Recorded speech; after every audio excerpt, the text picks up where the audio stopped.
Welcome to Hasni tailoring tips and tricks. இன்றைக்கி நம்மளுடைய கிளாஸில் சோத்தி ஸ்டிச் தான் பார்க்க போகிறோம். நீங்களும் ஆரி ஒர்க் ப்ளவுஸ் போடணும், ஒரு ஆரி டிசைனர் ஆகணும் அப்படின்னு நினைக்கிறீங்களா? அப்போ என்னுடைய சேனலை மறக்காமல் சப்ஸ்கிரைப் பண்ணி பக்கத்தில் இருக்க பெல் பட்டனையும் ப்ரெஸ் பண்ணிக்கோங்க. நம்மளுடைய சேனலில் ஃப்ரீ ஆரி கிளாஸ் தான் போயின்னு வாட்ஸ்அப் நம்பருக்கு மெசேஜ் பண்ணி ஜாயின் பண்ணிக்கோங்க. வாங்க வீடியோக்குள்ளே போகலாம். நான் எப்பயும் போல் ஒரு லைன் ஒன்று ட்ரா பண்ணியிருக்கேன். அந்த நம்ம ஸ்டார்ட் பண்ணுற இடத்துக்கும் கொஞ்சம் கீழே தள்ளி தான் நம்ம ஸ்டிச் எடுக்கணும். சோத்தி ஸ்டிச்சை பொறுத்த வரைக்கும் செயின் எடுத்து நம்ம அந்த இடத்துல ஒரு பேக் செயின் ஒன்று போட்டுக்கலாம். ஏன்னா த்ரெட் வந்தால் அந்த ஹோல்ஸ் வழியாக கழட்டிட்டு வராமல் இருக்கிறதுக்காக ஸ்டிச் எடுக்கிறேன். அங்கேருந்து நம்ம ஸ்டார்ட் பண்ணக்கூடிய இடத்துக்கு எங்கள் லைனுடைய ஸ்டார்டிங் பாயிண்ட்டுக்கு ஸ்டிச்சை கொண்டுட்டு போகிற லாங் செயின் போட்டு அதை செக்யூர் பண்ணுறதுக்கு ஒரு சின்ன லாக் செயின் போடுறேன். இந்த ஸ்டிச்சை நல்லா கவனித்து பாருங்கள், உங்களுக்கு ரொம்ப ஈஸியான ஒரு ஸ்டிச்சு. லாக் செயின் போட்டு ரிவர்ஸ் பண்ணி லாங் செயின் போட்டு ஏற்கனவே நம்ம செயின் ஸ்டார்ட் பண்ணோம் இல்லைங்களா, அதுக்கும் கொஞ்சம் ஒரு செயின் ஸ்டிச் போடுற அளவுக்கு கேப் விட்டு நான் இன்னொரு செயின் ஸ்டிச் லாங் செயின் போட்டு அதை லாக் பண்ணுறதுக்கான பக்கத்தில் ஒரு லாக் செயின் போடுறேன். இதை தொடர்ந்து நம்ம ஏற்கனவே போட்ட செயினுக்கும் பக்கத்தில் என்னுடைய ரைட் சைடில் நம்ம ஸ்டார்ட் பண்ண செயினுக்கும் பக்கத்தில் ஒரு ஸ்டிச் போடுறேன். லாங் செயின் போடுறேன், அதை செக்யூர் பண்ண ஒரு லாக் செயின் போடுறேன். திரும்பவும் அங்கேருந்து நீடில் ரிவர்ஸ் எடுத்துகிட்டு வந்து கொஞ்சம் நம்ம ஸ்டார்ட் பண்ண பாயிண்ட்டுக்கும் கொஞ்சம் கீழே தள்ளி நான் அடுத்த லாங் செயின் போட்டு அதை லாக் செயின் போடுறேன். ஓகேங்களா? இப்போது பார்த்தீங்கன்னா அதுக்கு அடுத்து என்னுடைய லெஃப்ட் சைட் பக்கம், ஃபஸ்ட்டில் நான் ரைட் சைட் பக்கம் போட்டேன், இப்போது லெஃப்ட் சைட் பக்கம் டர்ன் பண்ணுறேன். லெஃப்ட் சைடுக்கு நம்ம ஏற்கனவே போட்டிருக்கோம் இல்லைங்களா, அதனுடைய ஸ்டார்டிங், அதனுடைய நேர் பகுதியில் நான் லாங் செயின் போட்டு அதை செக்யூர் பண்ண லாக் செயின் போட்டு திரும்பவும் ரிவர்ஸ் கொண்டு வரேன். நம்ம முன்னாடி போட்டிருக்க ஸ்டிச்சுடைய பக்கத்தில் தான் அந்த ஸ்டிச்சை வைக்கணும். மேலே வைக்கும்போது கீழே அந்த த்ரெட்டை கொண்டு வரும்போது நம்ம ஏற்கனவே ஸ்டார்ட் பண்ண ஸ்டிச்சுக்கும் கீழே கொஞ்சம் எடுத்துகிட்டு போகணும். இப்போ நான் வைக்கிறத பாருங்கள், நான் முன்னாடி வச்சுருக்க ஸ்டிச்சு ஒட்டினாப்பில் பக்கத்தில் லாங் செயின் போட்டு அதுக்காக லாக் செயின் போடுறேன். நமக்கு மேல் பகுதியில் எந்த அளவுக்கு பட்டையாக லென்த் நமக்கு தேவைப்படுதோ அந்த அளவுக்கு நம்ம இந்த ரைட் சைடும் லெஃப்ட் சைடும் த்ரெட்டை மாற்றி மாற்றி நம்ம போட்டுக்கணும். நமக்கு இந்த அளவுக்கு பட்டையாக இருக்கிறது போதும் அப்படின்னு உங்களுக்கு தோணுச்சு அப்படின்னா நீங்கள் அதை முடிச்சுட்டு அடுத்த ஸ்டெப்பை ஸ்டார்ட் பண்ணுங்கள். பாருங்கள், நான் லாங் செயின் எடுக்கிறேன், அதை லாக் பண்ணுறதுக்கு ஒரு குட்டி லாக் செயின் போட்டேன். இப்போ ஸ்டிச்சு பேக்கில் கொண்டுட்டு நம்ம ஏற்கனவே ஸ்டார்ட் பண்ண இடத்துக்கும் கொஞ்சம் கீழே தள்ளி தான் நான் த்ரெட்டை வைக்கிறேன். இப்போது நம்ம மேலே பட்டையாக நான் கிளாஸ்க்காக இதுவே போதும் அப்படின்னு முடிவு பண்ணனால நான் அந்த இடத்துல ஒரு ஸ்டிச் போட போகிறேன். இதுக்கு மேலே ஸ்டிச்சை நம்ம இந்த வாட்டத்தில் போட்டு வருவோம். அது எப்படிங்கிறத இப்போ நீங்கள் கவனிச்சு பாருங்கள். இது வரைக்கும் போட்டது தான் கொஞ்சம் கன்ஃபியூஷன் ஆகும். இதுக்கு மேலே போட போகிறது உங்களுக்கு இதுக்கு மேலே நீங்கள் போட போகிற ஸ்டிச் உங்களுக்கு ரொம்ப ஈஸியாக இருக்கும். இப்போ பாருங்கள், அடுத்த ஸ்டெப் நான் போட போகிறேன். அதை நல்லா கவனிங்க. இது வரைக்கும் போட்ட மாதிரி இல்லாமல் இதுக்கு அடுத்து நம்ம சோத்தி ஸ்டிச் எப்படி போடுறதுங்கிறத பார்க்கலாம். நான் எப்பயும் போல் லாங் செயின் எடுத்து அதை செக்யூர் பண்ண லாக் செயின் போட்டேன். லாக் செயின் போட்டு அடுத்த ஸ்டெப் பார்த்திங்கன்னா நான் ஆப்போசிட் சைடுக்கு அந்த த்ரெட்டை கொண்டுட்டு போகிறேன். இதுக்கு முன்னாடி நம்ம ரிவர்ஸ் பண்ணி பேக்கில் கொண்டு வருவோம். இப்போது நான் சைடில் கொண்டு போயிட்டு இந்த மாதிரி த்ரெட்டை இந்த பக்கம் ஏற்கனவே நம்ம போட்டு வச்சுருக்கேன் அந்த த்ரெட்டை இந்த பக்கமாக உள்ளே தள்ளி நம்ம ஸ்டிச் பண்ணக்கூடாது. அதை ஒட்டினாப்பில் நம்ம லாக் செயின் போடணும். சைடில் ஸ்டிச் பண்ணி அதை செக்யூர் பண்ண நம்ம இதுக்கு முன்னாடி என்ன பண்ணுவோம்னா லாக் செயின் அதனுடைய பக்கத்தில் போடுவோம். ஆனால் இந்த ஸ்டிச்சில் அதனுடைய மேல் வாட்டத்தில் நம்ம லாக் செயின் போடணும். லாக் செயின் போட்டு அந்த த்ரெட்டை லாங்காக கீழே கொண்டுட்டு வரணும். புரியுதுங்களா உங்களுக்கு? புரியலைன்னா திரும்பவும் வீடியோ நல்லா பாருங்கள். நான் லாங் செயின் கொண்டு வந்தேன், திரும்பவும் லாக் போட்டேன். அதுக்கடுத்து பார்த்திங்கன்னா அதனுடைய பக்கவாட்டத்தில் நான் த்ரெட்டை எடுத்துகிட்டு போகிறேன். ஒரு குறிப்பிட்ட டிஸ்டன்ஸ் விட்டு லாங் செயின் போட்டு அதுக்கும் மேலே லாக் செயின், அங்கேருந்து த்ரெட்டை அதனுடைய பக்கத்தில் எடுத்துகிட்டு போகிறேன். அதனுடைய பக்கவாட்டத்துக்கு அதனுடைய ஆப்போசிட் பகுதிக்கு நான் அந்த த்ரெட்டை கொண்டுட்டு போகிறேன். கொண்டுட்டு போயிட்டு த்ரெட்டை வந்து உள்ளே அழுத்தக்கூடாது. நம்ம ஏற்கனவே போட்டிருக்க த்ரெட்டுடைய எட்ஜ் கார்னர் அப்படியே அந்த த்ரெட்டுடைய பக்கத்துலேயே நம்ம ஸ்டிச் போட்டு அதுக்கும் மேல் வாட்டத்தில் நம்ம லாக் போடணும். லாக் போட்டு திரும்பவும் நம்ம ரிவர்ஸ் பண்ணி த்ரெட்டை கீழே கொண்டு வரணும். இதுதாங்க சொட்டி ஸ்டிச். இதை வந்து நம்ம டபுள் கலர் யூஸ் பண்ணியும் போடலாம்.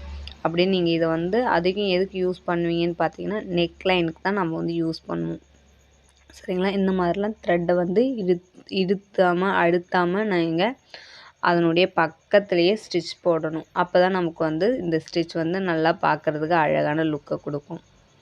இதை நீங்கள் நல்லா ப்ராக்டிஸ் பண்ணிவிட்டு ப்ளவுஸ் நெக்குக்கு இது யூஸ் பண்ணலாம். ப்ளவுஸ் நெக்கில் தான் அதிகம் நம்ம போடுவோம். அதே மாதிரி லாக் சைடில் நம்ம போடும்போது பார்த்திங்கன்னா அதனுடைய மேல் வாட்டத்தில் தான் நாம் லாக் போடணும். இதுக்கு முன்னாடி எப்பயுமே லாக் நம்ம போடுற செயினுக்கும் பக்கத்தில் அந்த செயினை ஒட்டினாப்பில் போடுவோம். ஆனால் இந்த ஸ்டிச்சை பொறுத்த வரைக்கும் சைடில் த்ரெட் எடுத்துகிட்டு போயிட்டு அதனுடைய மேல் வாட்டத்தில் தான் நம்ம லாக் போட்டு த்ரெட்டை கீழே கொண்டு வருவோம்.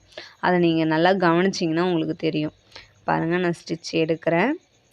லாங் ஸ்டிச் பக்கத்தில் அதனுடைய மேலே லாக் ஸ்டிச் போட்டு அந்த த்ரெட்டை அதனுடைய சைடில் ஆப்போசிட் பக்கம் நான் கொண்டுன்னு போயிட்டு இப்போது அந்த ஸ்டிச்சுக்கு மேலே நான் லாக் போடுறேன். சரிங்களா? நான் பக்கத்தில் போடலை, அதனுடைய மேல் வாட்டத்தில் நான் லாக் போடுறேன். அங்கேருந்து த்ரெட்டை கீழே கொண்டு வரேன். சரிங்களா? நான் உங்களுக்கு டபுள் கலர் எப்படி யூஸ் பண்ணணும் அப்படிங்கிறதுக்காக நான் எண்ணாட் போட்டு ஃபினிஷ் பண்ணிடுறேன். அடுத்த கலர் எப்படி யூஸ் பண்ணலாம் அப்படிங்கிறத நான் உங்களுக்கு காட்டுறேன். இந்த மாதிரி நீங்கள் எத்தனை கலர் நம்மளுடைய சேரீக்கு ப்ளவுஸ்க்கும் காம்பினேஷன் பண்ணி நீங்கள் நல்லாவே இதை ஒர்க் பண்ணலாம். ஒரு சிம்பிளான ஒரு நல்ல ஆரி ஒர்க் பண்ணணும் அப்படின்னா இந்த டிசைனை வந்து நீங்கள் வந்து இந்த ஸ்டிச்சை வந்து யூஸ் பண்ணலாம். நான் வந்து பிங்க் கலரில் த்ரெட் நான் ஸ்டார்ட் பண்ண இடத்துலேருந்து ஸ்டார்ட் பண்ணுறேன். ஆனால் நீங்கள் வந்து எப்பயும் போல் நம்ம அந்த ஸ்டார்ட் பண்ண இடத்துக்கும் கீழே இருந்து ஸ்டிச்சை எடுத்தே கொண்டுட்டு போகலாம். நான் வந்து முடிக்க போகிறேங்கிறதுனால இந்த மாதிரி ஸ்டார்ட் பண்ண இடத்துலேருந்து ஸ்டார்ட் பண்ணுறேன். முடித்த இடத்துலேருந்து ஸ்டார்ட் பண்ணுறேன். த்ரெட்டை கொண்டு வந்தேன். இதுக்கு முன்னாடி நம்ம எப்படி சைடில் ஸ்டிச் போட்டோமோ அதே மாதிரி தான் லாங் செயின் எடுத்து அதை லாக் பண்ணி அதனுடைய பக்கத்தில் போயிட்டு அதுக்கும் மேலே லாக் செயின் போடுறேன். அந்த த்ரெட்டை அப்படியே கீழே கொண்டு வரேன். இப்போ வந்து பார்த்திங்கன்னா நான் கீழே பாருங்கள், இதுக்கு முன்னாடி ஸ்டிச் பண்ணும்போது பார்த்திங்கன்னா லாங்காக நம்ம ஸ்டார்ட் பண்ண இடத்துலேருந்து, ஏன்னா நான் இப்போது மேலே ஆரம்பித்த பகுதி மாதிரியே கீழே முடிக்கணும். இல்லைனா இந்த மாதிரி கூர்மையான முக்கோணம் மாதிரியே உங்களுக்கு கிடைக்கும். அந்த மாதிரி கிடைக்காம நம்ம ஸ்டார்ட் பண்ண இடத்துல எப்படி பட்டையாக இருக்குது பார்த்திங்களா, அந்த மாதிரி நம்ம கீழே முடிக்கணும் அப்படின்னா இப்போது நான் பண்ணுற மாதிரி மெத்தடில் நீங்கள் பண்ணிங்கன்னா தான் சரியாக இருக்கும். இந்த மாதிரி நான் லாக் செயின் போடுறேன். நீங்கள் நல்லாவே இப்போது வந்து நல்லா க்ளோஸாக வாட்ச் பண்ணுங்கள். நான் என்ன பண்ணுறேன் அப்படிங்கிறது உங்களுக்கு தெரியும். சைடில் ஸ்டிச் எடுத்து அதுக்கு ஆப்போசிட் பக்கத்துக்கு போயிட்டு அதோடைய மேலே நான் வந்து லாக் போட்டு கீழே கொண்டு வரேன். கீழே கொண்டு வரும்போது பாருங்கள், நான் ரொம்ப லாங்காக வந்து ஸ்டிச் இதுக்கு முன்னாடி இப்போ பாருங்கள் ரொம்ப லாங்காக போட்டுட்டு போனோம் இல்லையா, அந்த இடத்துல லாங் பண்ணலை. நான் கொஞ்சம் த்ரெட்டை ஒட்டினாப்லேயே நான் வந்து ஸ்டிச் போடுறேன். அப்படி நம்ம போடும்போது தான் நம்ம முடிக்கிற இடமும் ஸ்டார்ட் பண்ண இடமும் ஒரே மாதிரியாக நமக்கு இருக்க மாதிரி வரும். அப்படி இல்லைனா உங்களுக்கு எப்பயும் போல் நீங்கள் லாங்காகவே செயின் வச்சுட்டு போனீங்க, நம்ம ஏற்கனவே ஸ்டார்ட் பண்ண இடத்த தள்ளி நம்ம ஸ்டிச் போட்டு போகிறோம் அப்படின்னும்போது நமக்கு அந்த கூர்மையான பகுதி வரும். அதனுடைய லுக் வந்து நமக்கு ஃபினிஷிங் நீட்டாக தெரியாது நம்ம ஒரு நெக் லைனில் யூஸ் பண்ணும்போது. இந்த மாதிரி நம்ம முடிக்க போகிறோம் அப்படிங்கிறப்ப அந்த ஸ்டார்ட் பண்ண இடத்துல நம்ம ஸ்டிச்சஸ் வந்து கொஞ்சம் கிட்ட வச்சுட்டு போகணும். லாங் செயினை ரொம்ப ஸ்டிச் இதுக்கு முன்னாடி வந்து பார்த்திங்கன்னா நம்ம ஸ்டார்ட் பண்ண இடத்த விட தள்ளி நம்ம வந்து ஸ்டிச் வச்சோம். ஆனால் இதுக்கு மேலே நான் வந்து இந்த பிங்க் கலர் த்ரெட்டை ஒட்டினாப்பில் ஸ்டிச் வைக்கிறேன். இப்போ பாருங்கள், இப்போது அந்த ஏற்கனவே போட்ட ஸ்டிச்சுக்கு பக்கத்துலேயே நான் வந்து ஸ்டிச் போடுறேன். இந்த மாதிரி பண்ணும்போது தான் உங்களுக்கு மேலே நம்ம ஸ்டார்ட் பண்ண இடம் மாதிரியே கீழேயும் ஃபினிஷ் பண்ணும்போதும் முடிக்க போகும்போதும் நமக்கு அந்த பட்டையான ஒரு ஷேப் வந்து கிடைக்கும். நீங்கள் எப்பயும் போல் லாங் செயினை ஒரே லென்த்தாகவே கொடுத்துட்டு போனீங்க அப்படின்னும்போது நமக்கு அந்த கூர்மையான பகுதியாக நமக்கு கிடைக்கும். இப்போ வந்து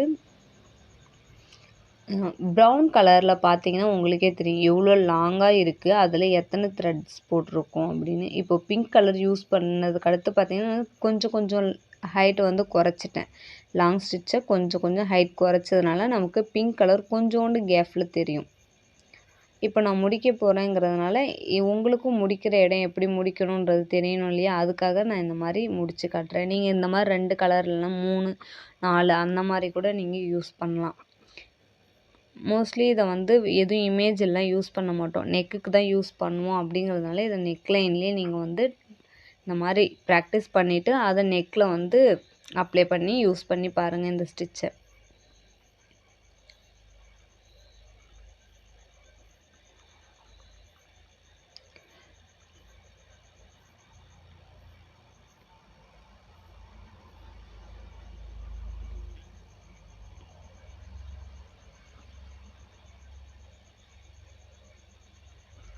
நம்மளுடைய சேனலில் பார்த்தீங்கன்னா ஃப்ரீ ஆரி கிளாஸ் தான் போயின்ட்டுருக்கு.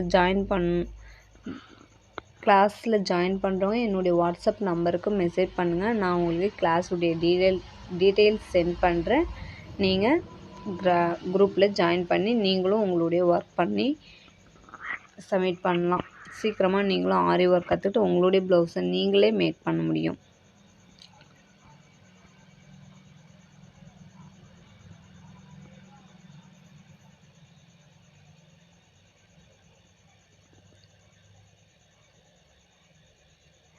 இப்போ பாருங்கள், அந்த பிங்க் கலர் த்ரெட் வர வர கொஞ்சம் கொஞ்சமாக குறைஞ்சிட்டே வந்துடுச்சு.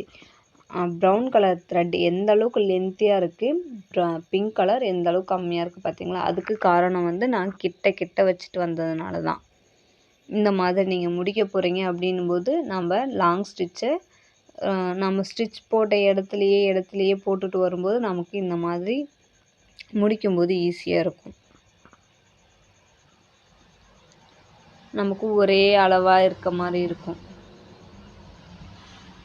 வீடியோ உங்களுக்கு பிடிச்சிருக்கும் நம்புகிறேன். உங்களுக்கு பிடிச்சிருந்தா என்னோடய சேனல் சப்ஸ்கிரைப் பண்ணி பக்கத்தில் இருக்க பெல் பட்டனையும் ப்ரெஸ் பண்ணிக்கோங்க. உங்கள் ஃப்ரெண்ட்ஸ்க்கெல்லாம் ஷேர் பண்ணுங்கள். உங்களுடைய டவுட்ஸை வந்து எனக்கு கமெண்ட் பண்ணுங்கள்.